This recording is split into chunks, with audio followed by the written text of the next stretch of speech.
Olá, meus amores, tudo bem com vocês? Essa é a nossa segunda aula sobre Grécia Antiga. Nesse vídeo falaremos sobre as cidades de Esparta e Atenas e também falaremos um pouco sobre a cultura grega. Vamos lá? Esparta estava localizado na região da Lacônia, a sudeste da península do Peloponeso. Seu território era cortado pelo rio Eurotas e ficava em um vale cercado por montanhas difíceis de serem atravessadas. Inicialmente, a cidade era formada por 5 aldeias, tá certo? Eles tinham como base econômica o cultivo de cereais, oliveiras e vinhas. As pastagens eram divididas em lotes e pertenciam ao Estado. Quando nós falamos aqui em Estado, nós estamos falando especificamente da cidade de Esparta. Lembrando que as cidades gregas, elas eram divididas em cidades-estado, o que significa que elas eram economicamente, politicamente e administrativamente independentes, tá certo? Então, quando a gente fala aqui na questão do Estado, nós estamos falando da questão do governo, tá bom? Então, esses territórios, eles não possuíam um dono específico. Eram terras que eram consideradas terras do Estado, tá bom? Ou seja, terras do governo.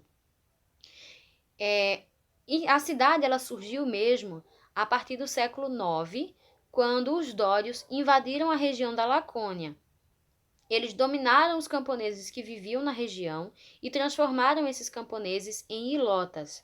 O ilota é mais ou menos um servo, não é exatamente um escravo, tá certo? Mas era um servo que ficava preso à terra. Ele deveria desempenhar papéis como os trabalhos braçais e manuais, tá certo? Esses ilotas eles não possuíam direitos, tá bom? Por questões territoriais, Esparta ela acabou se transformando em uma cidade militar. E durante o século III a.C., a sociedade ela foi dividida em 3 grupos sociais específicos. O primeiro grupo é chamado de espartanos ou esparciatas. Eles eram os cidadãos e proprietários de terra, tá bom? Eles possuíam direitos políticos, mas eles eram proibidos de fazer comércio. Então, tudo aquilo que envolvesse o comércio era proibido para os espartanos, tá bom? O que era permitido para eles, além da questão administrativa, era justamente ficar à disposição do exército ou do Estado, caso necessário. Se houvesse uma situação de guerra, os espartanos eram convocados, ou até mesmo para ocupar cargos na administração da cidade, tá bom? O segundo grupo eram os periecos. Os periecos eram, na verdade, comerciantes e artesãos descendentes daqueles primeiros camponeses que foram dominados pelos dórios. E o terceiro grupo é o grupo dos ilotas, que no século III passou a ser composto principalmente de prisioneiros de guerra que ficavam presos à terra dos espartanos e deveriam desempenhar todo tipo de atividade, tá bom? Normalmente eles eram muito explorados em decorrência da sua condição social, tá certo? O governo de Esparta era organizado de uma forma diárquica, ou também chamado diarquia. O que significa isso? Significa que em vez de ter um rei, Esparta possuía 2 reis, tá certo? Por isso que é diarquia. Além da questão da diarquia, né, que era um cargo hereditário, ou seja, caso o rei morresse, quem assumia seria seu filho, passava de pai para filho, existia também a gerúsia, que era o conselho de anciões, e a ápela. A ápela era formada pelos espartanos, que não possuíam tantos direitos assim, mas que possuíam o direito de escolher os chamados éferos, que era uma espécie de prefeito que deveria ficar no cargo por um período de 1 ano, tá bom? Na questão religiosa, a Grécia Antiga ela era politeísta, ou seja, ela acreditava na existência de vários deuses, tá bom? Os deuses estavam organizados no chamado panteão grego e habitavam a região do Monte Olimpo, que era o monte mais alto da Grécia, tá bom? A sociedade grega, ela fazia 2 tipos de cultos bem específicos. Existiam os cultos familiares, que eram os cultos mais comuns e mais praticados, que eram feitos dentro das casas das pessoas. Normalmente, quando tinha um nascimento, uma morte, qualquer coisa do tipo que envolvesse essa questão familiar, eram cultuados nos lares, tá certo? Existiam, inclusive, aqueles deuses que eram colocados como deuses lares. protetores das casas, protetores das mulheres, da questão da fertilidade, tá certo? E também existiam os chamados cultos públicos, que aconteciam normalmente ao ar livre ou em grandes espetáculos públicos, como é o caso do teatro, que o teatro acontecia em homenagem ao deus Dionísio. É o caso também da questão dos Jogos Olímpicos, que eram realizados em homenagem a Zeus e que abrangiam a maioria da sociedade, tá bom? Na questão religiosa, está envolto muito nessa questão da identidade grega. Como nós podemos encaixar uma pessoa como grega na Grécia Antiga se não existia um reino chamado Grécia, se não existia um império chamado Grécia? Existiam, na verdade, cidades-estados independentes. Então, como saber que determinada cidade era grega ou não? Então, nesse sentido, a questão religiosa, ela fazia esse caráter de juntar os gregos, essa questão de identidade grega, tá certo? Lembrando que cada cidade tinha seu próprio deus protetor, tá bom? Mas normalmente eles cultuavam as mesmas divindades. E o fato de terem esse culto comum é que fazia com que essa identidade grega ela existisse. Além da questão da religião, existia também a questão da língua, né, do idioma grego, como sendo um unificador da sociedade.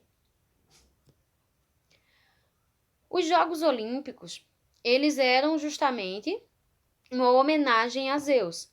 Eles aconteciam a cada 4 anos, tinham duração de 5 dias mais ou menos, e eles aconteciam no Santuário de Olímpia. Nessa ocasião, né, além da questão dos próprios jogos, aconteciam as oferendas, tá certo? Então, tinha o momento das competições e tinha o momento das oferendas. Nessas competições, só quem poderia participar eram os gregos livres de nascimento que não tivessem nenhum tipo de condenação.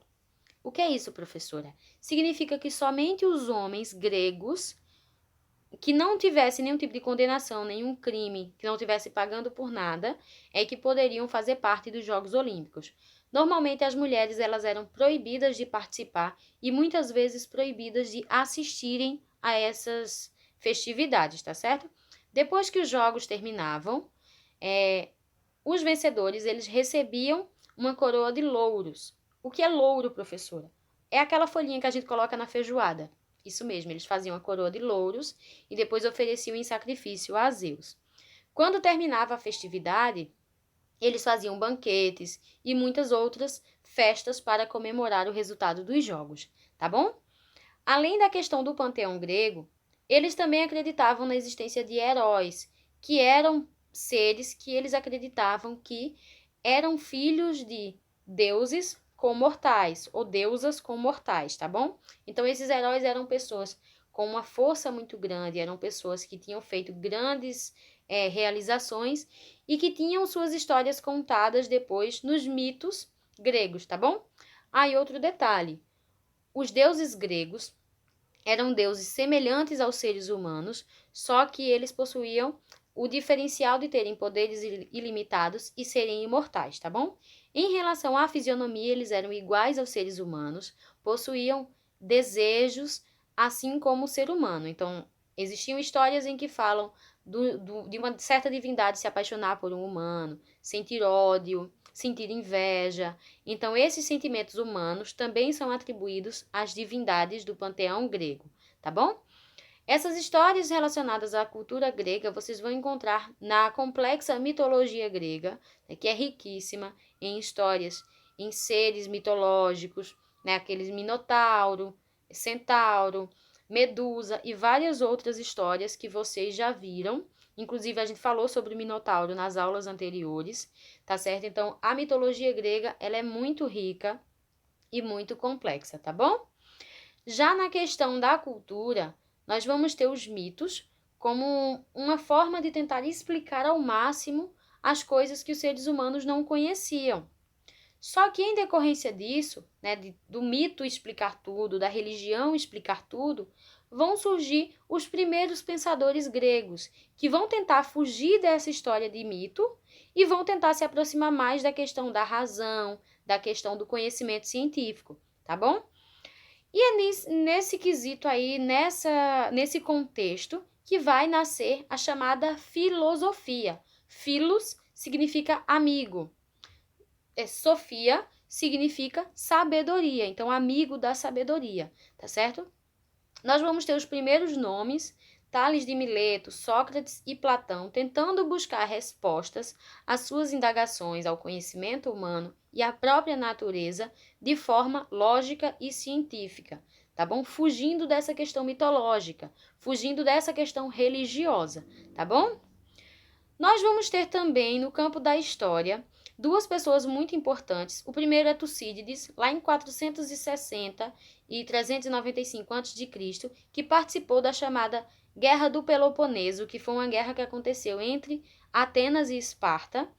E ele foi um combatente e ele registrou, ele detalhou por escrito tudo aquilo que ele via na guerra. Então foi a primeira forma de contar a história, tá bom? E o segundo é Heródoto, em 485 a 420 mais ou menos.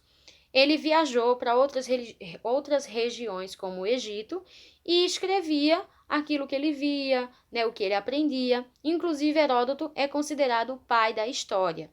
Tá bom? É graças a ele que hoje nós estamos aqui nessa aula super interessante de história. No campo da literatura, a maioria dos gêneros textuais que nós vemos surgiu na Grécia Antiga, tá bom? Os principais deles nós temos o épico e o lírico. O épico é aquele que conta, né, que narra as histórias dos heróis, dos deuses gregos. E o lírico é justamente os versos, as poesias, que foram criadas pelos gregos e deixadas para nós tão ricamente. Uma outra expressão muito importante da cultura grega é o teatro. O teatro, ele surgiu como uma forma de culto ao deus Dionísio, que é o deus do vinho. Ele era sempre realizado na primavera e ele trazia sempre nas encenações homens, tá bom? As mulheres, elas não podiam encenar. Esses homens, eles colocavam máscaras, tanto para representar mulheres, como também para representar as emoções humanas. Além disso, existia o chamado coro, que eram pessoas que ficavam responsáveis pela musicalidade do espetáculo e também por fazer danças, tá certo? Hoje em dia a gente chama isso mais de... eu esqueci a palavrinha. Seria mais ou menos o refrão, é aquilo que eles estão sempre lembrando, é aquilo que eles estão sempre revivendo. No quesito teatro, surgiram dois tipos teatrais específicos. O primeiro é a comédia, que normalmente ele trazia sátiras, ele fazia críticas a determinadas pessoas, né? E normalmente a comédia, ela tinha esse caráter mais de realmente puxar a sociedade ao riso, né? Uma crítica que levava as pessoas à gargalhada. Já a tragédia era algo que mostrava justamente o que certas atitudes, o que certas paixões exageradas poderiam provocar. Normalmente o resultado da tragédia era sempre a morte do herói ou a morte de pessoas próximas ao herói, tá certo? Entre os nomes principais do teatro grego nós podemos citar Ésquilo, Sófocles, Eurípides e Aristófanes. Quase que não sai. Já no quesito da escultura, os gregos buscaram muito essa questão de retratar o ser humano simetricamente, tá bom? E para isso eles utilizaram a matemática como sendo um fator decisivo para trazer essa harmonia, essa perfeição para as esculturas. Já os templos gregos, eles eram muito ricos, muito bem decorados. Normalmente eles traziam cores variadas, principalmente o dourado. Muito disso hoje em dia se perdeu, tá certo? Se vocês observarem aqui, é o Paternon de Atenas, tá? Ele fica localizado na cidade de Atenas e ele era justamente em homenagem à deusa Atena. E ele era bem colorido, mas hoje em dia ele está somente na cor do mármore.